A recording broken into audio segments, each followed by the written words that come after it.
Alrighty, TJ, let's talk about you.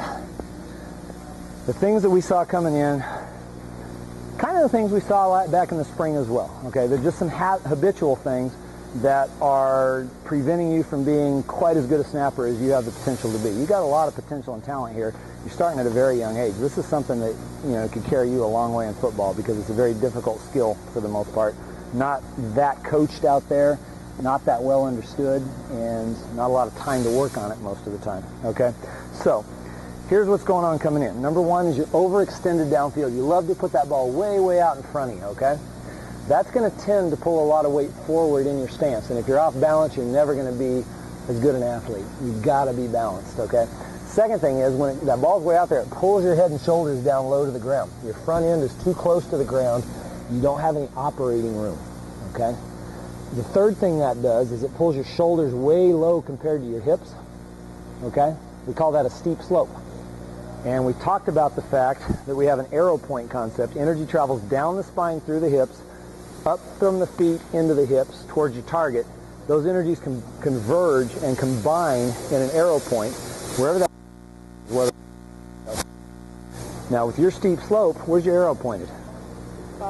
Up into the sky. No snapper wants to snap into the sky, okay?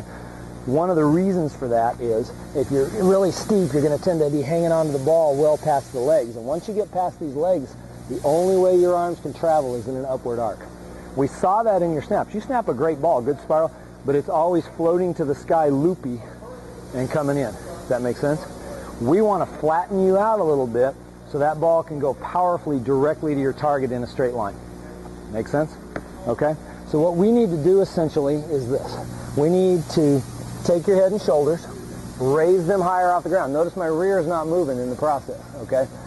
That is going to move you vertically further from the ball, allowing you to bring the ball closer while still preserving a very good arm extension. Make sense? The next thing we need to do is we need to shove your weight around, probably back into the hips a bit, so we can get the heels touching the ground and the knees over the toes for an optimum balance. From that position, you're going to be able to throw as hard as you want with very little possibility of throwing high because your arrow is going to be pointed straight back at your punter. Make sense? Okay, let's bring you on camera and let's manipulate you. I'm a manipulative guy. Huh? Just warning you, I'm sweaty. I know. Glad you're wearing a shirt with sleeves though. Okay, you ready? Now, you have a little bit of a passive grip here. Let go with this hand. No, put it back where it was. Let go with this hand. Pick the ball up. Turn it upside down. You can't hold the ball there, can you? If you can't hold the ball, you're not going to be able to throw the ball as powerfully. We have this miraculous thing in the human race called the opposable thumb, which means we can oppose it to the other fingers, right? Do that. Get the ball at least a little bit, even if it's ever so slightly. Get it on the opposite side of the ball so you can actually hold and squeeze that ball. That's the position from which you can maximize the power of your throw, okay? I didn't notice that before, but I'm going to go ahead and mark that on your chart, okay? We want to strengthen the throwing hand grip. I call that strengthening the throwing hand grip, okay? All right, let's three-step get a start. You ready? Doesn't have to be extreme. You don't want to be tight or uncomfortable, okay? I'm going to pull you forward, making sure knee bend is nice and less, straightening the back, fully extending the arms. Then I'm going to raise you up, maximizing your operating room under the torso. You get a helmet and shoulder pads on, you're going to appreciate that space, okay? Then I'm going to shove you back into the hips towards your target. Notice it's not down to the ground where you get too deep in the knees, but back towards your target till the heels touch the ground, knees are over the toes, you're solid on your feet. You have a real habit, TJ, of that front end low and the rear in the air. Raise it up, okay? Kind of like a teeter-totter. Flatten out the slope angle, and you're going to tend to throw a straighter ball. Throw it hard from right there. Let's see what happens. How'd that feel? Yeah. That's all right. Pretty solid on the feet, but that weak thumb on the throwing hand is going to really compromise your ability to throw hard and well. Throw me 2 balls if you don't mind, Josh. Thank you, sir. Oh, TJ, I'm sorry. There I am abusing you. You okay? All right. I think you'll survive. I'll get you some ice. We'll call in the nurse. Okay, send you to the hospital. Okay, so I'm raising your front end, getting you balanced, okay, and deepening the back just a little bit. That's what we've been doing on you every time I've seen you lately, okay? Does that feel good? Hold it right, okay? Snap it hard from right there. Now see how directly that ball went to target?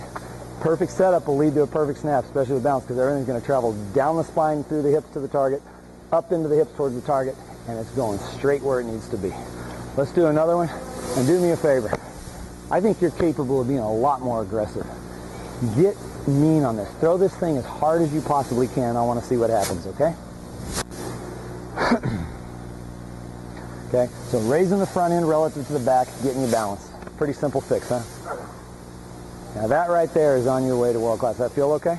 What are you grabbing? Something hurt? No. Well, is it from camp or something else?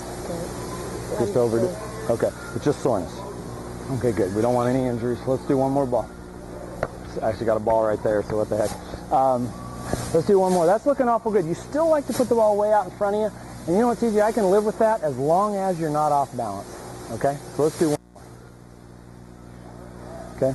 I raised you up. That brought you a little closer, got you balanced. Good, hard, aggressive throw. That's coming along. You feel good about that? Yeah, I was staggered. That's all in the head. Okay. Want to do one more? Yes. All right. You're a ham for the camera, aren't you? This is probably how you troll for girlfriends on Facebook, by showing your snapping video. Raising you up, sitting you down. It's a disciplined thing to do that right every time. That right there is coming along. A lot more velocity than we saw yesterday. Yesterday it was just kind of floating in space. That's starting to go much more directly and quickly to your target. Do you have any questions? Good job. Let's get you back in the group, both of you. Good job. Yeah, let's snap it. Make sure the front end's not too low and the rear end's not too high. That's all I want out of you. Balance by putting the knees over the toes. Throw it hard. 2 hands. Excellent, excellent, excellent. Most excellent. TJ Wouters. Now, your tendency is to get too low on the front, too tall on the back. Bring the head and shoulders up. Sit into the stance a little more. Get the knees over the toes for perfect balance. Good, hard, 2-handed throw. And we talked about strengthening this thumb, which it looks like you're doing it, aren't you? Excellent job, TJ. How do you feel? Good.